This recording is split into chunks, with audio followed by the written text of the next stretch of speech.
C'est ainsi qu'il parvint dans une ville de Samarie appelée Sichar, non loin de la terre donnée par Jacob à son fils Joseph, là même où se trouve le puits de Jacob. Fatigué du chemin, Jésus était assis tout simplement au bord du puits. C'était environ la 6e heure. Arrive une femme de Samarie pour puiser de l'eau. Jésus lui dit « Donne-moi à boire ». Ses disciples en effet étaient allés à la ville pour acheter de quoi manger. Mais cette femme, cette Samaritaine, lui dit « Comment, toi qui es juif, tu me demandes à boire à moi, une femme, une Samaritaine ?» Les Juifs en effet ne veulent rien avoir de commun avec les Samaritains. Jésus lui répondit « Si tu connaissais le don de Dieu et qui est celui qui te dit « Donne-moi à boire », c'est toi qui aurais demandé et il t'aurait donné de l'eau vive. » La femme lui dit « Seigneur, tu n'as pas même un seau et le puits est profond. D'où la tiens-tu donc cette eau vive? Serais-tu plus grand, toi, que notre père Jacob qui nous a donné le puits et qui lui-même y a bu ainsi que ses fils et ses bêtes? » Jésus lui répondit « Quiconque boit de cette eau-ci aura encore soif, mais celui qui boira de l'eau que je lui donnerai n'aura plus jamais soif. Au contraire, l'eau que je lui donnerai deviendra en lui une source jaillissant en vie éternelle. » La femme lui dit « Seigneur, donne-moi cette eau pour que je n'ai plus soif et que je n'ai plus à venir puiser ici. » Jésus lui dit « Va, appelle ton mari et reviens ici. » La femme lui répondit « Je n'ai pas de mari. » Jésus lui dit « Tu dis bien, je n'ai pas de mari. Tu en as eu 5 et l'homme que tu as maintenant n'est pas ton mari. En cela tu as dit vrai. » « Seigneur, lui dit la femme, je vois que tu es un prophète. Nos pères ont adoré sur cette montagne et vous, vous affirmez qu'à Jérusalem se trouve le lieu où il faut adorer. » Jésus lui dit « Crois-moi, femme, l'heure vient où ce n'est ni sur cette montagne ni à Jérusalem que vous adorerez le Père. Vous adorez ce que vous ne connaissez pas. Nous adorons ce que nous connaissons, car le salut vient des Juifs. Mais l'heure vient, elle est là, où les vrais adorateurs adoreront le Père en esprit et en vérité. Tels sont en effet les adorateurs que cherche le Père. Dieu est esprit et c'est pourquoi ceux qui l'adorent doivent adorer en esprit et en vérité. » La femme lui dit « Je sais qu'un Messie doit venir, celui qu'on appelle Christ. Lorsqu'il viendra, il nous annoncera toutes choses. » Jésus lui dit « Je le suis, moi qui te parle. »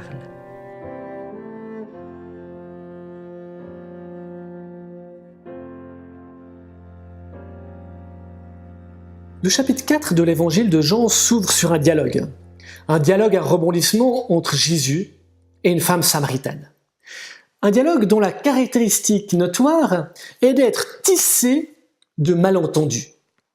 Le malentendu, c'est cette technique dont est friand l'évangéliste Jean et où le sens, un sens figuré présupposé par Jésus, alors que son interlocuteur, ici la Samaritaine, mais ailleurs ça peut être Nicodème, ça peut être les disciples ou Pilate, eux on reste au sens, au plan matériel, au sens propre, et se méprennent. L'objectif de cette procédure est double. D'une part, elle vise à nouer une relation de connivence, un pacte d'initié entre le narrateur et son lecteur, le lecteur qui se rit de la méprise de l'interlocuteur de Jésus. Et en même temps, le malentendu interroge. Il interroge le lecteur que nous sommes sur notre propre conception de la foi, sur notre propre vision du croire. Est-elle suffisante? Est-elle en adéquation avec le projet christologique de l'évangile de Jean? C'est donc là tout l'enjeu de ce récit. Tout l'enjeu est précisément de vérifier et de faire évoluer le croire de la Samaritaine pour qu'il corresponde à l'identité de Jésus telle qu'elle est défendue ou telle qu'elle est ambitionnée par l'évangile de Jean. Alors si on suit ce dialogue, on s'aperçoit déjà qu'il est échelonnés par une série de titres ou disons d'essais, de propositions d'identification que la Samaritaine enchaîne.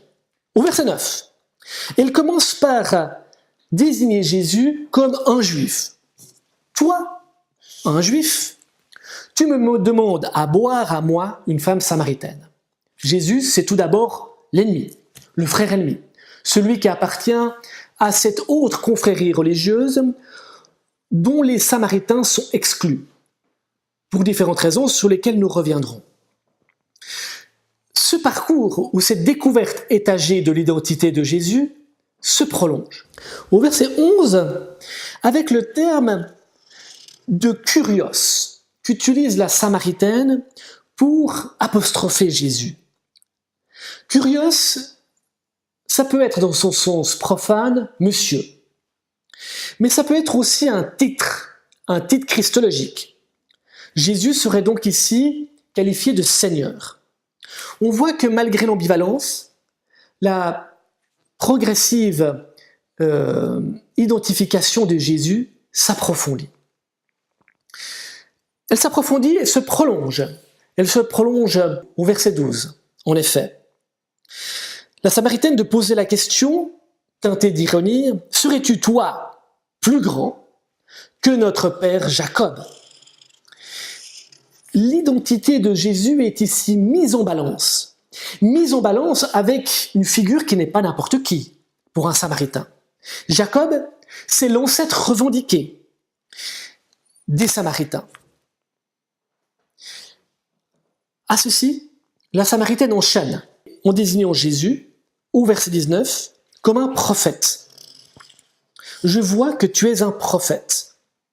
Et finalement, l'échange atteindra, je dirais, le sommet des valeurs de l'époque, avec le titre de Messie qui retentit au verset 25. Je sais qu'un Messie doit venir, dit la Samaritaine, celui qu'on appelle Christ. Et Jésus de répondre, je le suis, moi qui te parle. Donc, on voit bien l'enjeu de ce dialogue totalement improbable entre Jésus et une femme de Samarie. Cet enjeu vise à cerner la correcte identité de celui qui parle, de celui qui est porteur de ce don de vie qui est ici identifié à l'eau vive. La conversation s'embraye au verset 7 par une demande de Jésus qui dit à la Samaritaine « Donne-moi à boire ». Sur ce, elle s'exclame avec effroi « Comment toi, un juif, tu me demandes à boire à moi, une femme samaritaine ?» Dans cette question, toute la distance séparant les deux interlocuteurs du puits de Jacob est concentrée. C'est la distance entre un juif et un samaritain, les frères ennemis, qui cultivent deux lieux d'adoration distincts, le temple de Jérusalem et le temple du mont Garizim. C'est aussi la distance entre un homme et une femme, dont la rencontre, en plein jour à midi auprès d'un puits, dans un lieu désert, est tout à fait inconvenante. Mais c'est aussi, je dirais, la distance entre un rabbi, rituellement pur, et une femme à la réputation et à la vie conjugale mouvementée. Car que nous dit-on d'elle au verset 18 ?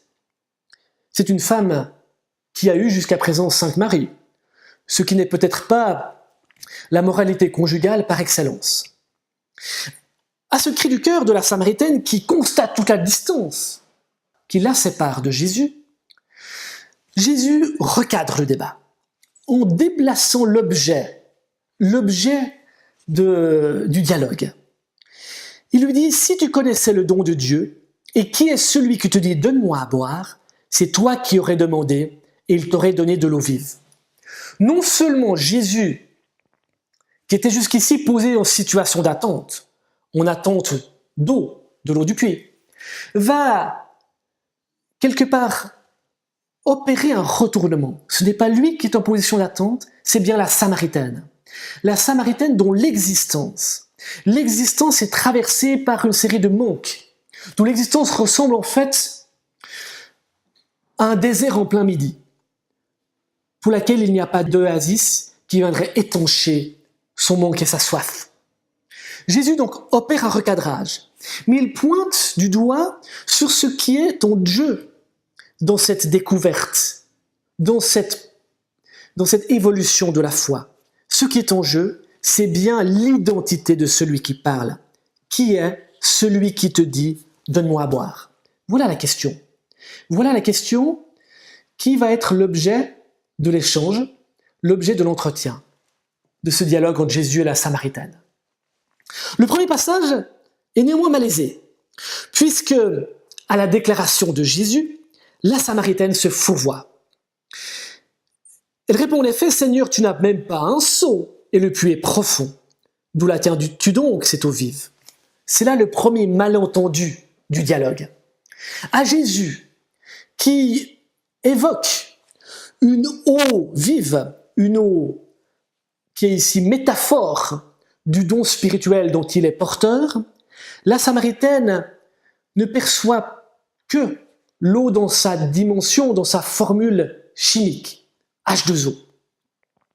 Elle se fourvoie donc, et elle ne perçoit pas la dimension symbolique de ce don dont Jésus est porteur. Néanmoins, elle ne reste pas là.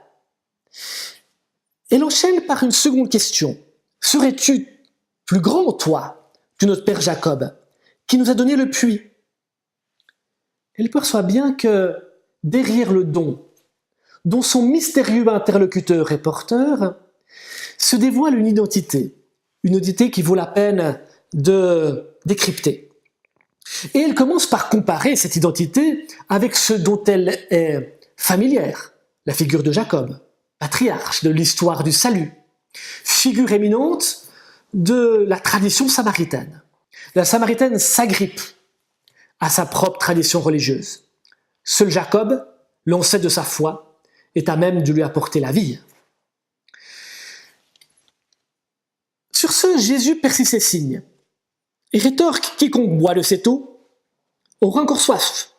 Mais celui qui boira de l'eau que je lui donnerai n'aura plus jamais soif. Au contraire, l'eau que je lui donnerai deviendra en lui une source jaillissant en vie éternelle. » Pour la première fois ici, dans le dialogue, Jésus emprunte une catégorie qui est une catégorie sotériologique dans l'évangile de Jean, la vie éternelle. Et la Samaritaine va bien percevoir que cette eau que lui offre Jésus n'est plus simplement une eau banale, mais bien une eau aux vertus miraculeuses. Sans pour autant percevoir qu'il est bien ici question d'une eau spirituelle ou d'une métaphore du salut. En effet, elle répond à Jésus, et c'est là le second malentendu de l'épisode. Elle répond « Donne-moi cette eau, pour que je n'ai plus soif, et que je n'ai plus à venir puiser ici. » Elle pressent que Jésus est un thaumaturge, qui peut lui éviter le dur rituel de venir quotidiennement puiser au puits de Jacob. Elle perçoit donc en Jésus un faiseur du miracle. Pourtant, le récit ne s'arrête pas là. Jésus va pointer du doigt, va mettre le doigt sur ce qui, encore dans l'existence de la femme, la maintient dans les ténèbres, la maintient dans cette zone de mort, qui fait de sa vie une vie désertique. Il lui dit en effet, va, appelle ton mari et reviens ici. La femme de répondre, je n'ai pas de mari. Tu le dis bien, dit Jésus. Tu en as eu 5 et l'homme que tu as maintenant n'est pas ton mari. Jésus met le doigt en tant que révélateur non seulement sur le don dont il est porteur, la vie qui sourd de son œuvre, mais aussi il met le doigt sur l'existence de la Samaritaine. Il dévoile ce qui, dans cette existence, est encore enfermé, entravé, sujet aux chaînes et aux liens.